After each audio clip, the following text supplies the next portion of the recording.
Welcome, dear students. In today's video, we are going to learn tense, its types. Previously, I told you about the concept of tense, what basic purpose and function tense performs, that we discussed in our previous video. In today's video, let us know the definition of tense. Please note it, nobody is going to ask you a question, define tense. It is for our purpose to understand it well. That's the reason that we are going to learn the definition of tense. Tense is various forms of a verb. I repeat it, various forms of a verb that shows time and state of action and even state of being. Most of the time we have to write, we have to talk about actions as compared to the state of being. Here are some examples which I have already written over here that will make you clear the point of this definition. The first sentence is we learn English grammar. Second is we are learning English grammar. We have learned English grammar. Next is we shall learn English grammar. And the last one which I have written over here is we have been learning English grammar. If you focus well, I have underlined the word learn, learning, learned, then again learn and again learning. So the basic or original verb is to learn. Now you can see here learn, learned, learning and some other attributes or helping verbs like are, have, shall, have been are associated with it. So it is very clear that these all sentences are giving us the idea about the different time and state of action. Now let us know about its types. You see, I have already classified it into two parts. First is time and second is state of action or being. Dear students, as discussed earlier, there are three times where through every single action and one's being undergoes: present, past and future. Afterwards, state of action or state of being or state of possession. One more thing is there, state of possession.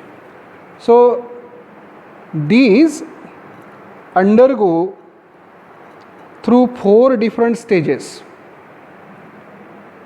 Normally, when we discuss about any action that happened routinely, that happened regularly, that happened by habit, that happened and we are not sure about its time, rather it's a usual thing.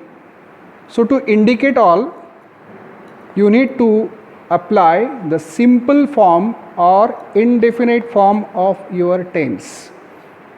Next is continuous. Every time we are in progressive or in continuous form. Every time we are performing something, right now as I am teaching you, right now as I am explaining you the term, so this is my action which is half finished, or you can say it is in progressive state. So such actions can be denoted there in continuous or progressive form. Next is, if every action has a beginning, so it has the end. Whenever any action is completed, is over, that time you can define the same, or you can write the same, or you can speak in the perfect tense form. Last, which is a combination of both perfect and continuous, it means that part of the action is completed and part of the action is yet to be completed. You see that there are some such actions which take a long period, or you may say a long duration, and during the period, in case somebody asks you about the action or the present state, of course you know that your action is yet to be completed, but you cannot say that not a single thing of that action is over. So in such a situation, you can apply perfect continuous tense. You can see here that one sample is given over here of present tense. Now, based on these three times and four state of actions, we have classified these tenses into present, past and future, and their respective four types. So four types of each tense together make 12 tense forms. For example, here simple present tense, the very first tense form, simple present tense. Normally any assertive sentence begins with subject. Subject means a performer of action. Afterwards, your action verb, which is in its original form or base form. For example, learn. This is the basic form of action verb learn. So V1 stands for first form of verb or present form of verb. Afterwards, as per the need of the sentence, object and complement, sometimes only object and sometimes only complement, and sometimes both, and sometimes even both are not present in the sentence. Now the thing is here, how to identify the tense form of a sentence.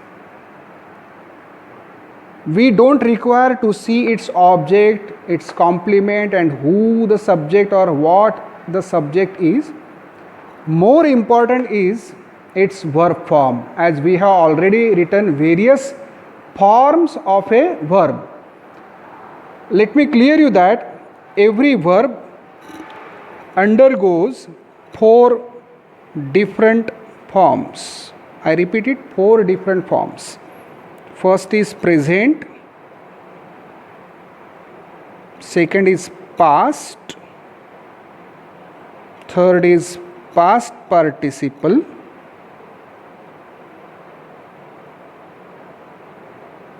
and the last one is present participle.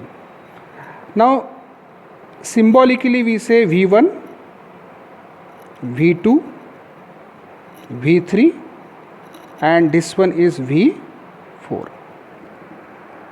You can see here in the structure I have written V1.